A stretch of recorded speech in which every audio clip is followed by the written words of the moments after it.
Good morning students, myself Parvinder Singh. Today's topic is Principle of Management, class 12. Now, इससे पहली video में हमने discuss किया था meaning of principles and features of principle. आज हम डिस्कस करेंगे प्रिंसिपल्स. हेनरी फ्योल द्वारा 14 प्रिंसिपल्स बनाए गए हैं. इनमें से आज हम 5 प्रिंसिपल्स की डिस्कस करेंगे. सबसे पहला प्रिंसिपल आता है division of work. Division of work principal क्या कहता है कि जो होल वर्क को हम लोग डिवाइड कर देंगे छोटी छोटी यूनिट्स में, छोटे छोटे पार्ट्स में, और जितना भी वर्क होगा वो डिवाइड करके हम उन्हीं व्यक्तियों को, उन्हीं एम्प्लॉइज को देंगे जो बंदा उस काम में एक्सपर्ट होगा, क्वालिफाइड होगा, एक्सपीरियंस होल्डर होगा. इसका इफेक्ट क्या बनेगा? जब हम ज्यादा वर्क किसी एक व्यक्ति को दे देते हैं तो वो सारा काम सही तरीके से नहीं कर पाता है. हम पूरे वर्क को डिवाइड करके जब हम स्पेशलाइज्ड बंदे को वर्क देंगे तो वो उस काम को बहुत अच्छे तरीके से करेगा, जिसका इफेक्ट क्या पड़ेगा? स्पेशलाइजेशन आएगा. क्योंकि जब कोई व्यक्ति एक ही काम को बार बार करता है तो उस काम में वो क्या हो जाता है? स्पेशलाइज हो जाता है.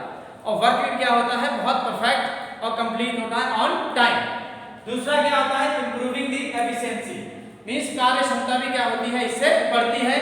क्योंकि रिपीटेड जब आप वर्क करेंगे, एक काम को बार बार करते रहेंगे तो उसकी जो काम जो होगा वो बहुत कम समय में होगा और बहुत अच्छे तरीके से होगा. इससे आपका डुप्लीकेशन के चांसेस क्या रहते हैं? कम रहते हैं. So according to the division of work should be divided into small units and small parts and assign to the that person who is specialized or qualified in that work. Now our next principle is authority and responsibility.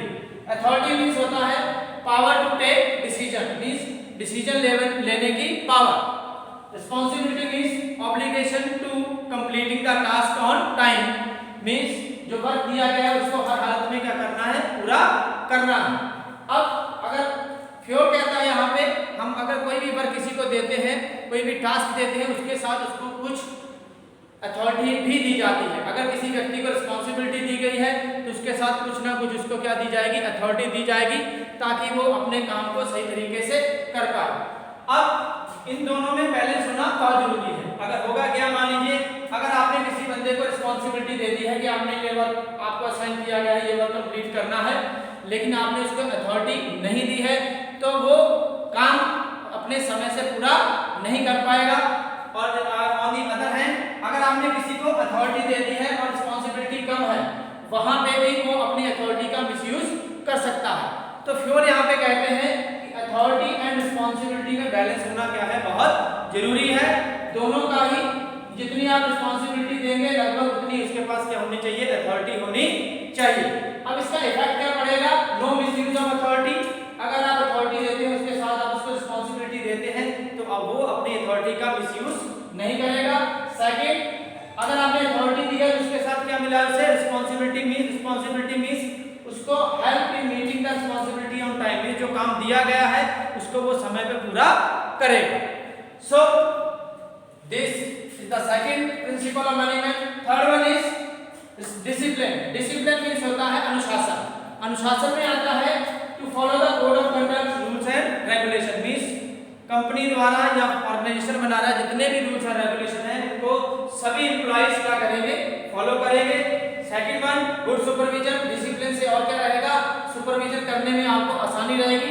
Subordinates आपके control में रहेंगे, आपके order को ओबे करेंगे. Next आता है fair agreement among the subordinates and superior. Means discipline का एक और मीनिंग है कि उन दोनों में जो एग्रीमेंट है वो बिल्कुल फेयर है, क्लियर है, सारी चीजें, किसी को कोई भी कंफ्यूजन नहीं है. मीटिंग कमिटमेंट मींस जितने भी आपने वादे किए हैं एम्प्लॉइज के साथ उनको आप पूरा करेंगे ताकि एम्प्लॉइज आपके साथ क्या रहे? सेटिस्फाई रहे. ये भी किसका पार्ट है? डिसिप्लिन का है. नेक्स्ट है judicial application of penalty. Discipline means अनुशासन बोला गया है. अनुशासन का मतलब अगर कोई एम्प्लॉइज ऑर्गेनाइजेशन में रूल्स एंड रेगुलेशंस या कमिटमेंट्स को पूरा नहीं करता है तो उसके खिलाफ जुडिशियल एक्शन भी लिया जा सकता है.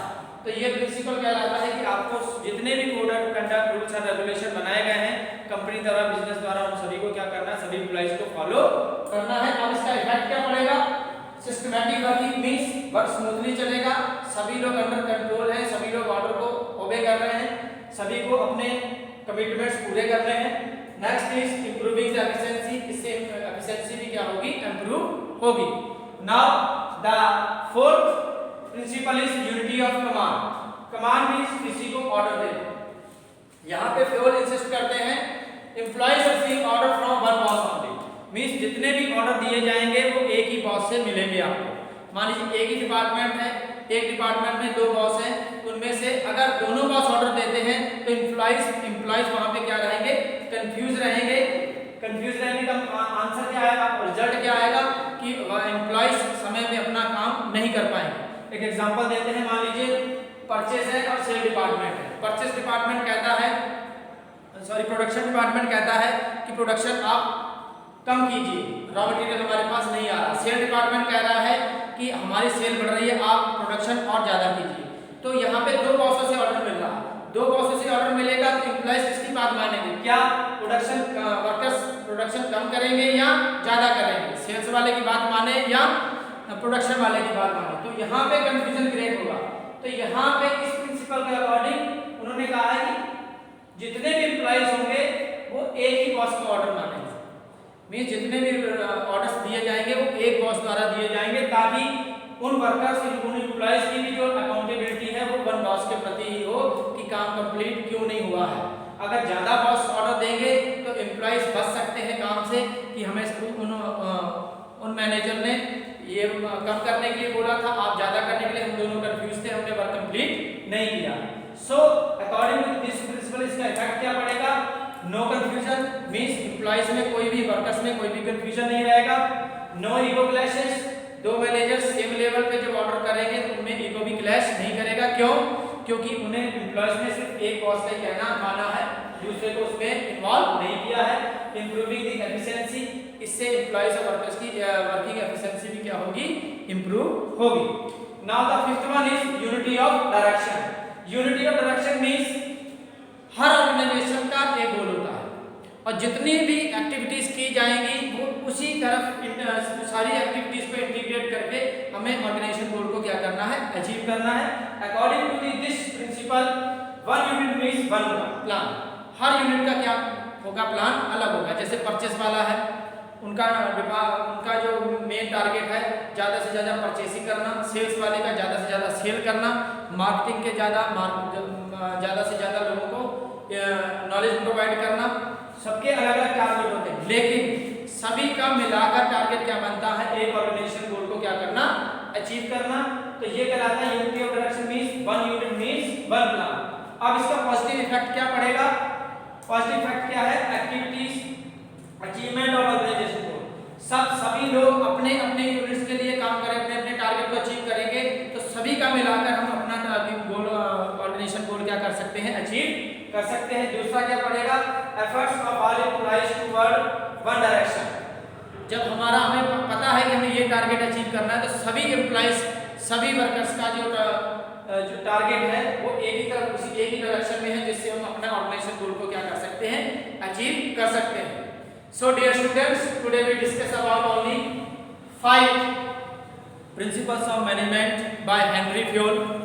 Next principles we will discuss in the next video. Thank you. Have a nice day.